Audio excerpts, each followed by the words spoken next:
Hi, everybody. How are you doing? Nice to see you out there. I can't see you. I say that every single time, and I could never see you.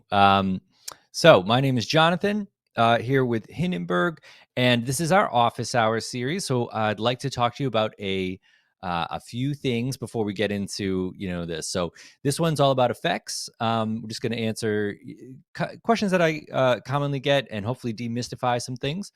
So as to that, we got to talk about air meat first, just to get it out of the way. Uh, air meat is the platform that we use for this. I'm sure you've seen very similar platforms. If you haven't been here before, the difference is that this is a browser-based one. So for any reason you can't hear me, if the sound just ducks out, you can always refresh the window. Also, it's probably good. I'm going to be sharing my screen in a little bit. You have the option to put this in full screen. You probably want to do that on your end as well, just because it's easier to see. Also, for those folks who haven't been here before, on the right side of your screen, you're going to see a few things. You're going to see, chats and all this kind of thing. So the purpose of office hours is for it to be educational. We do this once a month. We just I'm going to show you a feature. Maybe it's something you don't know about. Maybe you learn a little bit more. But then afterwards, we are going to break out to an area where we have tables. So at those tables, you're going to have access to some Hindenburg trainers in some different languages. And we have a table for both pro and narrator. We're a little bit short staffed today for this one, so just be patient. But you can ask questions directly there and do your own screen sharing and that kind of thing. But also, you can put questions if you feel like it'll be good and it's on this topic and good for everybody else. If you put questions into either the chat or the Q&A area, we can put that on the screen so everybody can see it. Okay, so that's basically the housekeeping stuff that's going on here. So be that as it may, I doubt it ever was. Let's just get to effects, okay? So give me a sec here to do my screen sharing. Okay. All right, get this in full screen. Here we are. So here is good old Hindenburg. Hopefully you all are familiar with this. I'm doing this in the white mode. I'm not actually sure that I've shown this in the our new light UI. So maybe I don't know how it looks on the other end. But we're going to stick with it. So if, by the way, you want to change it from this back to the dark mode where you found it before, you're going to go to settings. On Mac, you go to the Hindenburg dropdown, settings, interface, which is the second tab over, and the UI theme you can change from light to dark. On Windows, it's the same thing, except you go to the help menu and go to options, same thing, interface and UI tab. So, but that's not what we're here to talk about. We are here to talk about effects. Okay, this is a huge subject. It's something I love very much. Actually, I'm really interested in effects and always looking to learn more. It's very deep. We could talk a long time about this, and we'd never get anywhere near the end because there's a kind of an endless amount of third-party plugins. So I'm just going to talk about them as they relate to vocal audio, the effects that are in Hindenburg, and a bit of how to use them, the order, that kind of thing. But just so you're aware, most effects, when I'm referring to effects, I mean the plugins that are here in the left side of the screen. There's a bin, an effects bin that has faders on it, and there you can have any plugins that you want to open up. Okay, so this means things like EQ, compression, not really meters so much. The noise reduction would definitely be one. The meters are more for like getting information, the loudness, that kind of thing. But so those are the effects that come with Hindenburg, and then we have a special one that many of you may be familiar with, which is the voice profiler. So what the voice profiler is if this already looks scary to you and is not your thing, the voice profiler is to make this hopefully a little bit easier. So what the voice profiler is the idea is you record a bit of your voice, or you give the program something that you would like to emulate, and then you play that audio. You open up the voice profiler and you say, I want to learn this audio, because what it's going to do is it's going to learn the EQ scope of that piece of audio, and then it's going to create your customized EQ. Okay, so that's the idea. And so if you look at that at the bottom, it also has this option for compression that you can toggle on and off. Okay, so anyway, you would He walks past the rows of machinery to get to the you would learn this profile, and then when you you would save it, and then the next time you opened up the voice profiler, you would say, I want to apply a profile that I've already learned, and then that applied profile is on the track. Okay, and this is basically your customized EQ, and it comes with a small amount of compression, just because typically people like that for voice. But if you didn't want that or wanted to do that part separately, you can toggle it on and off. Okay, so there's a lot of utility for the voice profiler, but the main utility is that it's kind of EQ and compression in one place, and then once you have it set, that's it. You just sort of leave it alone. So the idea is that it's another way to kind of make things easier for you. But let's talk about some of these other things, and then we'll look at third-party plugins and all this stuff. So probably the most confusing one, I think, for a lot of folks that aren't so familiar with it, is probably EQ. But before we get to that, one little detail, you can just turn these off, by the way. You can just that's why they have an on-off button. So even if they're there and they're in the chain, you can have them all on or none of them on or one or whatever. Okay, so it's a good thing to do. Sometimes some effects can cause problems if they do something called real-time processing, which is what it sounds like. If that's happening, if you're getting like maybe clicks and kind of weird sounds, always good to try turning some effects off and see if that has any impact on things. Okay, some of the isotope plugins do this. It's not all of them. So something to try if you're having any issues. But let's talk about EQ. Okay, we're going to start here. So EQ, it is not the loudness of the audio itself. What it is, what you're seeing here, this graph, is the sound spectrum. On the low side of the graph is low end, like bassy tones. And on the high end is high sound. Okay. So what this means is that if you had a piece of audio, past the rows of machinery, okay, and you took away the bass of the audio, it doesn't change what this person says. It doesn't change the pitch that they're speaking in, but it takes those frequencies away. Okay. walks past the rows of machinery to get to the And hopefully you can hear that. It's a pretty drastic change. I'm going to talk about the thing that I just did there, which is called a high pass filter. And you may have noticed that other effects just called high pass filter. But basically, what that is just doing what I did right here. Okay. So you have EQ, you have this sound spectrum, and this allows you to manipulate parts of it. You could turn up the low end to have it be more kind of full and bassy. You could turn up the high end to have the higher frequencies come out, or do the opposite thing, anything like that.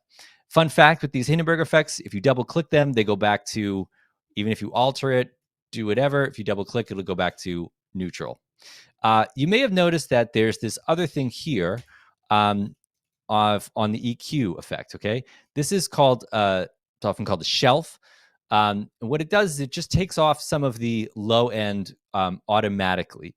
The reason is on the lower side of the spectrum, there's a lot of noise, and at some point it becomes actually inaudible for us as human beings. We can only hear frequencies up to a certain range. And so often in the low end of things are like kind of rumble sounds, like air, the sound of air, that kind of thing, which can be just, all it can do is sort of muck up the recording. So it's very common that there is a low end shelf to just kind of roll those frequencies off, and it's kind of the ones that you don't really hear. Now, you heard that when I played this audio, the rows of machinery, and then I took the low end, basically I just extended that shelf and I did it really far. What happens is all of those frequencies from here backwards are cut away. They're gone.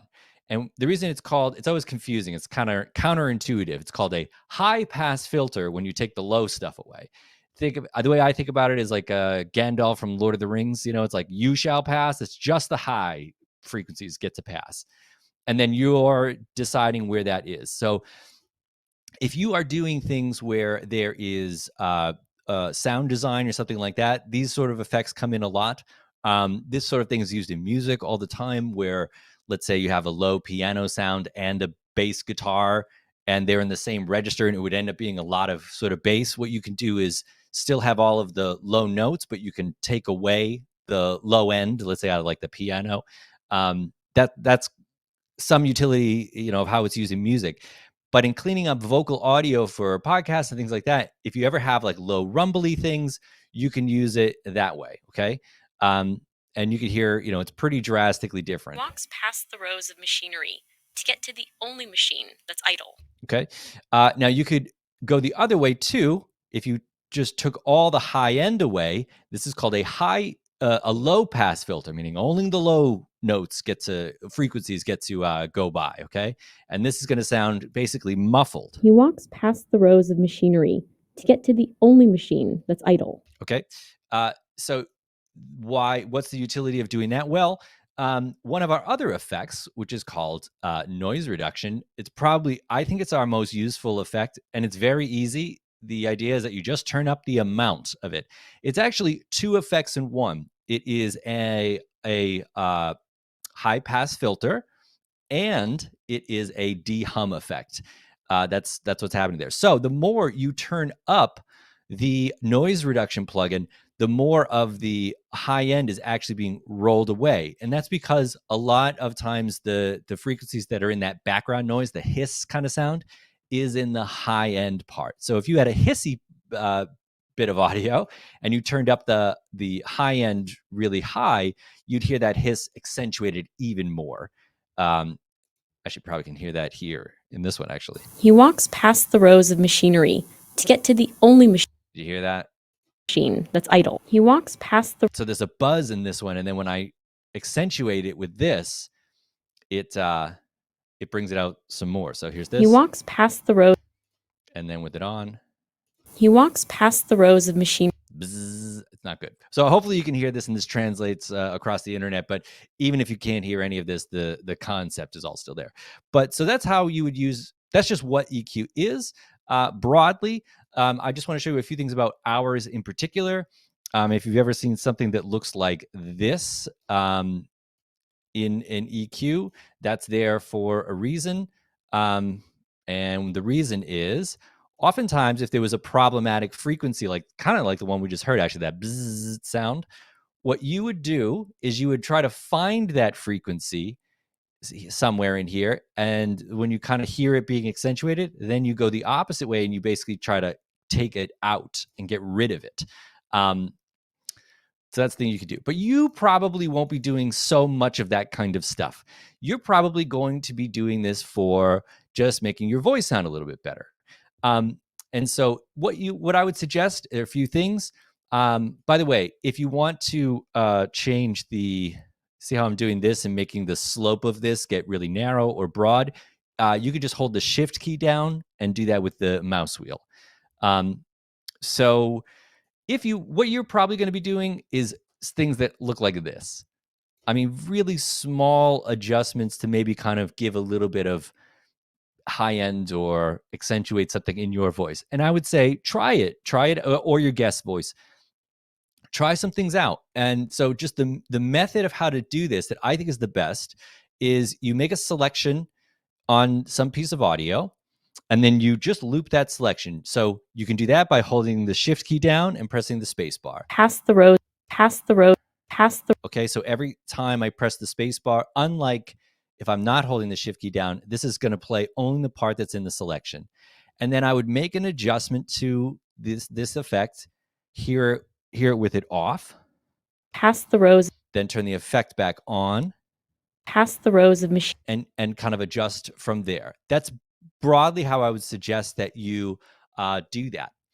And just try things out. Some of this is a lot of trial and error.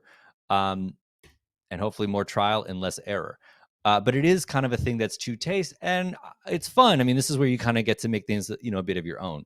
I'm going to try to demystify this a little bit. And this could be a bit longer than our other presentations just because effects, there's so much to kind of get into. But Compressor. There's a lot that we could talk about with a compressor. Basically, simplified way of thinking about this.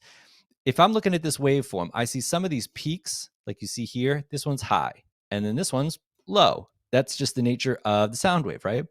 If I squished them all together and made the high ones come down and the low ones come up, it would be one kind of more uniform piece of audio. That, broadly speaking, is what a compressor does. Okay, so it kind of dampens down the higher frequencies and brings up the lower ones.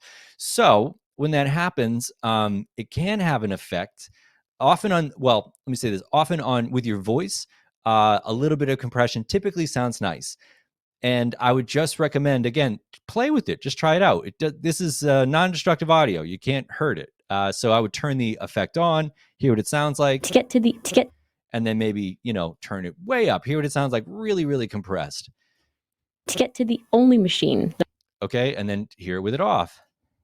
To get to the only machine. Okay, so but something you should know with this is that it's turning everything up when you're really compressing something. So even that background noise, like that hiss and stuff, will come up with it as well.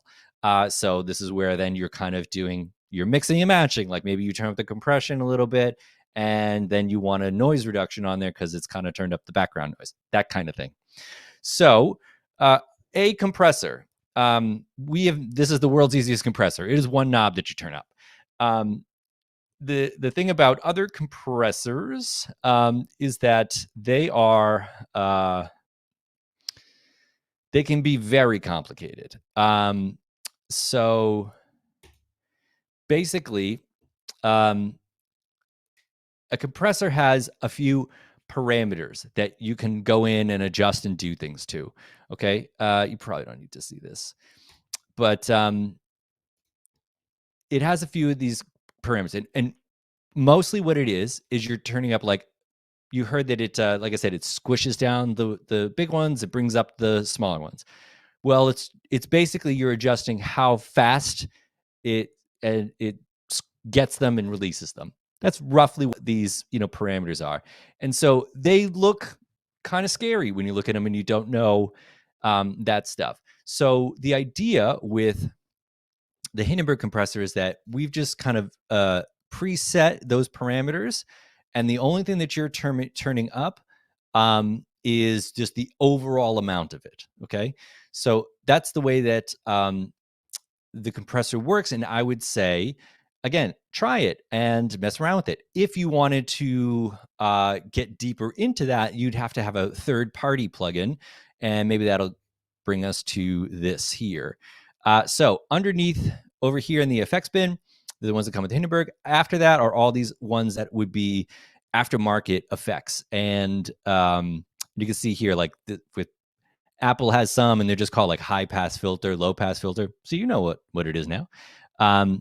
Multi-brand compressor. I've never actually seen this effect. So anyway, there were all these different things, and it's a fun world to get into if you are into that kind of thing. Oops. Sorry, let me just open up Hindenburg again.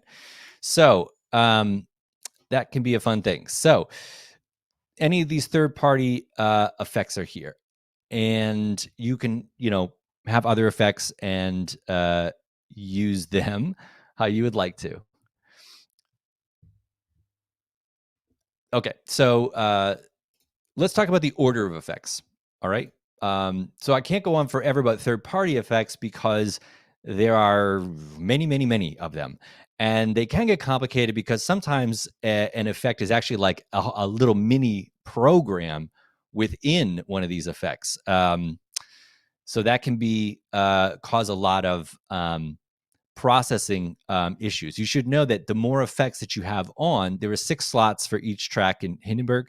The more effects that you have on, the more processing that's happening, and the more that it causes your computer to kind of work. Okay, because each one of these is like a little mini program, but some of them are kind of legitimately like its own little mini recording program within the recording program. So this sort of something to just keep in mind there. But let's talk about the order of effects, just because that question comes up a lot. I would say that kind of simple thing to keep in mind, the way that I think about it is like a step ladder and water flowing down the step ladder. And basically it's like, or little like pools or something, right? So if the water starts at the beginning, the top one here, it goes from one and that flows into the next one and flows into the next one and goes into the next one. Okay, so what that means is that the audio that you have in this case, okay, there are three effects here. So the raw audio gets equalized, then it goes through this one that I opened up, and then it goes through the compressor. And so then I would just listen to that. And the question is like, what's the order? There isn't a correct order. It's not like there's one way to do it and that's the right way. I would say the thing to think about is that first off, a few things. One, if you want to mess around with this, it's really easy. You can just change the order by clicking on the effects and changing them. I would just do that and listen to it and hear and see what it sounds like, what you think sounds the best. So I changed the order and now the audio gets compressed. The compressed audio gets this dynamic thing and then it gets equalized. Okay. So just think about it as like an order of, how they go. Okay. Uh, the last thing I'm going to say, because again, we'll just get to the tables. And we can talk about things there. This is a third party effect. You may have other things. Everyone's got different stuff. This is actually a great one for vocal stuff, this Acon Digital. I like them. I think they're easy to use. But the only thing I wanted to say is this all can look very confusing and like, I don't know where to begin. I like that way with effects myself a lot, where it's like, especially if it's new, I'm not used to it. So in most effects, at the top of them, third-party effects, what they'll have is they have an area of presets, okay? And a preset just means that it's going to set all of the knobs to some, preset thing, and it'll usually describe it. I think that's a great way to just kind of put a preset on, hear what it sounds like. If it's in the ballpark of what you like, then you can start kind of saying, okay, what happens when I turn this up? Listen to the audio again, maybe turn it back down. And you can always, if you really kind of change things around, it's very different. And you're like, I just want to go back. You can always go back to the preset of how, and it's going to put it back to kind of where it was. So that's a great way to just kind of get used to any effects that you're, not used to. And you can almost always, someone's made a video explaining it or showing its utility or that kind of thing. Okay, so a lot of stuff there. Hopefully you're all still there and with me here. I'm going to just look at some of these questions. It doesn't mean I can answer them all here, but thanks for giving them anyway.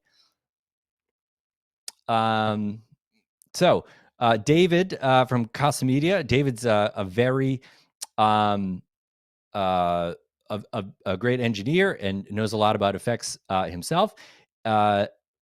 So he asked the question, if noise reduction acts as a high pass filter, should I have noise reduction before my EQ? I'll show this on the stage. Okay.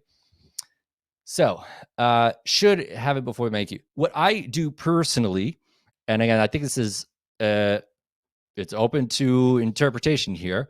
My thought is I want to take the noise out of the audio. That's kind of like, if you're putting the noise reduction on, probably the most important thing.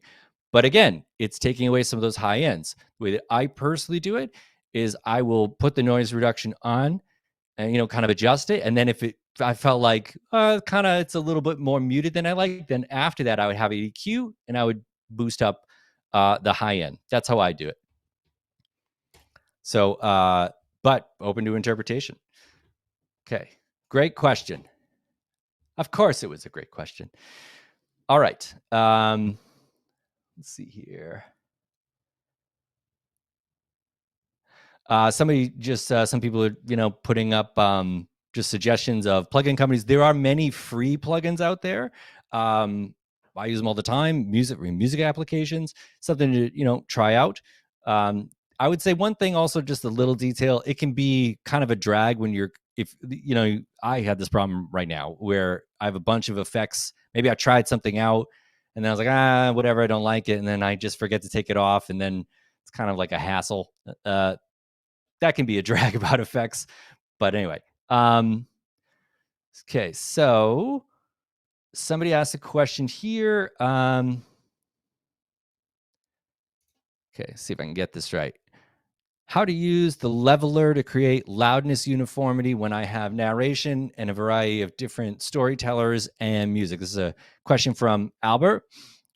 Great question. So let's go back to Hindenburg, and we can just talk about some things. Okay. So here in Hindenburg, there are two types of levelers in Hindenburg. One of them is that if you're just recording, you can see my voice being picked up, and I start recording. Okay, there I am being recorded. Okay, I got to say something for that to work. And then when I stop the recording, you'll see that this auto leveling happens where it turns the volume up or down.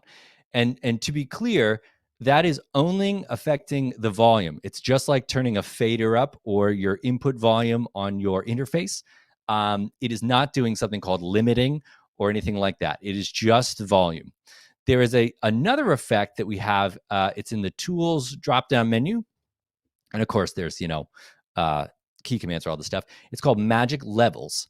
And what magic levels does is it goes through and dampens the places where it basically does this. So it says, okay, you were speaking here and you were speaking there, and it takes that and it turns that down. So for some cases, that's a very useful tool if you're going to be going in and doing a lot of that stuff, to have it done automatically, especially with mic bleed, like the person mentioned. Mic bleed, just so we're clear, is when I am talking to David and I'm talking to Albert. We're all in the same room. When David is speaking, that's being picked up on my mic, and you'll hear it. And the magic levels is specifically there to turn that down. If we had that same conversation over Zoom or AirMeet or whatever, it won't do that because it's a different thing. It's that is just David's local recording and my local recording and Albert's, as opposed to we're all in the same room and our mics are bleeding into each other. So that's what Magic Levels is for, specifically for mic bleed in that use case. Some folks have asked, they're saying, I downloaded the Zoom session that I did, and I have all the tracks, and I put Magic Levels on, and it maybe, I don't know, ducked it down or did something weird or whatever. It's like, well, it's just not for that. So that's something to keep in mind. So, but just back to the question was, a variety of different storytellers and music. So mostly, it sounded like that question was mostly about volume. So I would say, you just kind of have to mix it and go by ear. When you have auto levels on, the idea is if you import audio from different sources, it puts them in rough proximity with each other. So you don't have one super loud track, one super quiet track. To be honest, I have gotten used to that so much that it kind of takes the initial part of mixing away. It is really handy. But if you want to adjust afterwards, turn something up or down, of course, that's up to you. You're putting the piece together. I almost always find, especially if it's with background music, personally, I usually like that a lot more subtle than the program puts it. It's pretty easy. You just grab the line and turn it down, and that's how you do it. Okay, good questions. Good questions.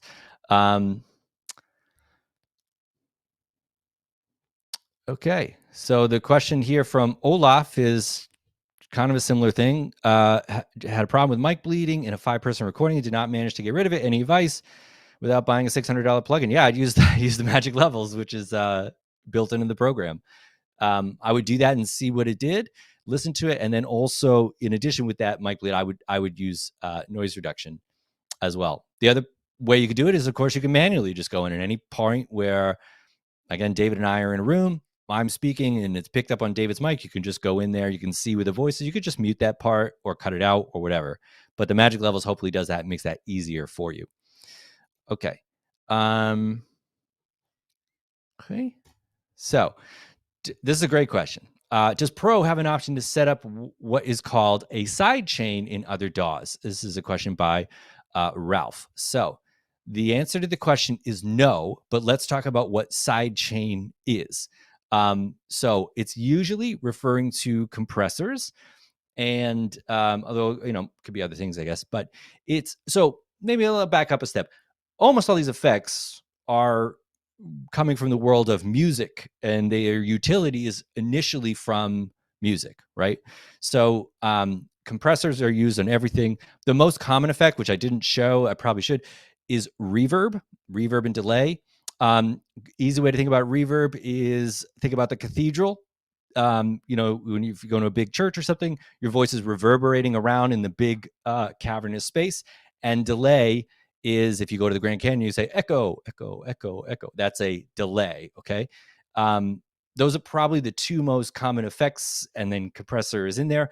Side chaining refers to if you have a compressor on, its most common utility is with kick drums. And there's a compressor on the kick drum. And you want other tracks to follow with it. You can side chain a compressor. It basically says, I'll follow this. And every time the kick drum hits, the bass will also have an increase in the compression at that time or whatever. So that's the kind of utility for it.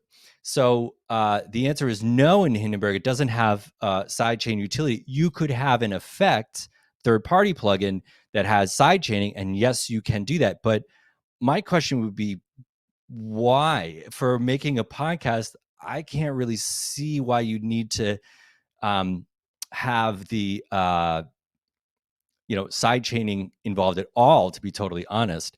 But that's what it is. That's its kind of most broad utility. So, but none of the Hindenburg effects that are on board do that. But you could have third-party effects that do that kind of thing.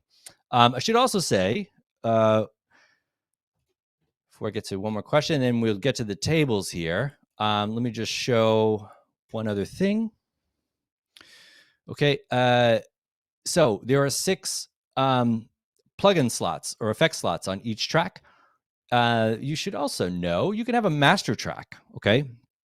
And this has, if you had used up all of these, but then wanted to do metering or something like that, to see how loud it was, that kind of thing, you can do that by putting effects on the master track as well. The way the master track works, so sometimes people make this mistake. They'll put like a compressor on the master track or something like that. You can do that if you know what you're doing and going after. You certainly can. Or they'll put EQ on here or something. Okay. So the thing is, when you do that and it's on the master track, that affects all of the tracks, the entirety of the project. Okay. So that means if I put some EQ like this, every track will have that EQ on it. Okay, that's kind of why you'd want to use those type of effects on the individual track, and the master track you would want to use for, typically metering or other things like that. But that's kind of the reason for it. Although, if for whatever reason you want to do it, you do you. If you wanted to have more effects, and there were 6 here, and you felt like you wanted more, you got 6 more right there. Okay. These are great questions. So I think I'm going to stop there because there's just too many things. So we are going to break out to the tables. Really enjoyed all the questions. Thank you so much. Like I said, we're a little bit short-staffed here today, so bear with us. Do the bearing, but we'll try to answer your questions. Thank you so much for that. And so we're going to see you at the tables. For everybody watching from afar, hello. I hope you enjoyed that and got something out of that. There'll be a replay of this, as there always is, in our Facebook community. Okay, so if you're not a member, Hindenburg community, we have a Facebook page. We replay all of our events and all our live stuff and all that. Okay, so we'll see you out at the tables, everybody. Bye.